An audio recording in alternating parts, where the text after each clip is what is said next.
Kia ora. Today I've got my hands on the Mercedes-AMG GLE 63S. It really is an SUV that's as savage as it is serene. I'm Dave McLeod, this is Tarmac Life.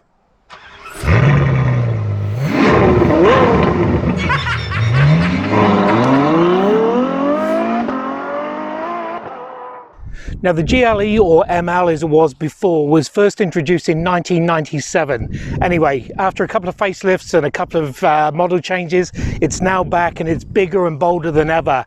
And quite frankly, now that AMG have got their grubby little mitts on it, it's just tremendous. Looking around the front here, it comes with the AMG grille, so vertical slats, and also a nice big Mercedes logo, which behind it's got a lot of the technical gubbins and things like that. AMG badging. And also look at this low front here, so a nice winged spoiler up the front here that really let air go into that engine, and it is a monster of an engine. The lights themselves are multi-beam LED and they really do leave very few things unlit. The wheels themselves are 22 inches and AMG specific, with enough rubber to keep India in business. The V8 bi-turbo 4MATIC gives you an indication as to what's going on under the bonnet. Big long side steps here, roof rails and blackened out privacy glass, and a nice little touch here, soft closing doors. How cool is that? Oh, and the other thing I forgot to mention back here, 6-pot brakes. So realistically, this thing's going to stop on a dime. The rear comes with a roofline spoiler, blackened out glass, or more blackened out glass, and a tailgate that opens up to a reasonably substantial amount of space here, because this is a 5-seater rather than the 7-seater of the 450. The other big thing is, look, quad exhaust pipes that leads you to the engine. Okay, so I think it's time that we discuss the savagery of this vehicle, and that is, under the bonnet is for the first time ever, is an electrified 4-litre V8. So, bi-turbo as well. So what you've got is 450 kilowatts of power and 850 newton meters of torque, and also having that electric motor that's attached to it gives it an extra 22 horses. So this vehicle is phenomenal off the mark. So sub 4 seconds 0 to 100, and just listen to that sports exhaust that's attached to it as well. So what you've got is a vehicle that can take the family everywhere, because it's a 5-seater, and also just probably take it to the track and have fun there. It is a monster of an engine. For those that are worried about the planet, the exhaust, those quad exhausts give out 262 grams per kilometer of CO2s. Also efficiency wise, it's around about 11 litres per 100 kilometers. So you better have a nice wallet, but then you're gonna have a big wallet to pick up this vehicle anyway. Looking around the cabin here, it's what they call sporty and exclusive, or inclusive, depends which way you look at it. The screen itself is digital and vast and really has everything you want, from the ADAS, from the infotainment screen.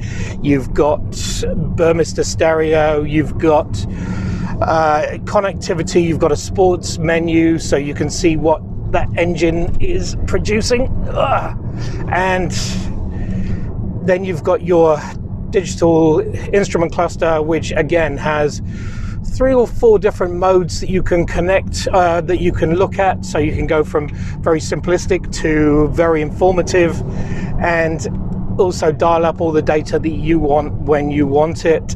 And also there's a head-up display, so you can make sure that you are staying well within speed limits, although staying within speed limits is something that you may find very, very difficult in this vehicle, because did I mention it's got a monstrous engine? I think I did. It's got excellent road manners, so it sits on the road very, very well, and those big rubber feet really do grip in the corners, so much so that you'll be welcoming these really supportive seats. And those seats themselves do come with a massage function, so when you've finished playing or been on the racetrack, you can actually just massage your way all the way home. The steering wheel itself is an AMG exclusive steering wheel with 3 spokes, and also your dials, so you can If you're in comfort, you can adjust the suspension, which is self-leveling when you're on the road, and also the exhaust note, or you can just keep flicking between comfort to sports to race to actually whatever you so choose. The finish itself is lovely. There's a lovely open pore wood effect. There's sort of semi-old school now with Mercedes-AMG touch pads and dials, so you can still mess around with what you're doing, well, what information you want on the go. But on the whole, it's just a really comfortable, sporty place to be. The sunroof floods plenty of light in, although on a day like today where it's grey, I've chosen not to have that. And there's actually tons of room in the back for the kids or for your, I don't know, executives that you want to drive around. But to be honest, the front seat is where you want to be.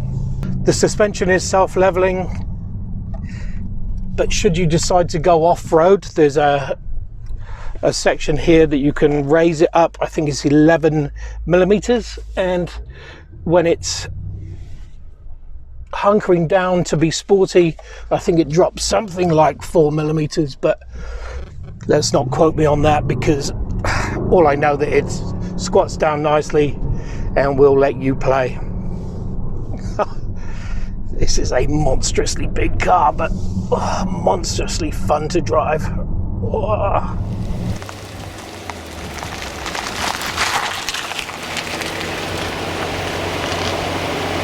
So there you have it, the new Mercedes-AMG GLE 63S. It is an absolute savage monster when you need it to be, or actually quite calm and relaxing, actually even with a massage function should you so require. It's fun, it will take your family everywhere, and honestly, it's such a big, ferocious vehicle when you want it to be too. Thumbs up. Thanks for watching, make sure you subscribe, and we'll see you on the next one. See ya.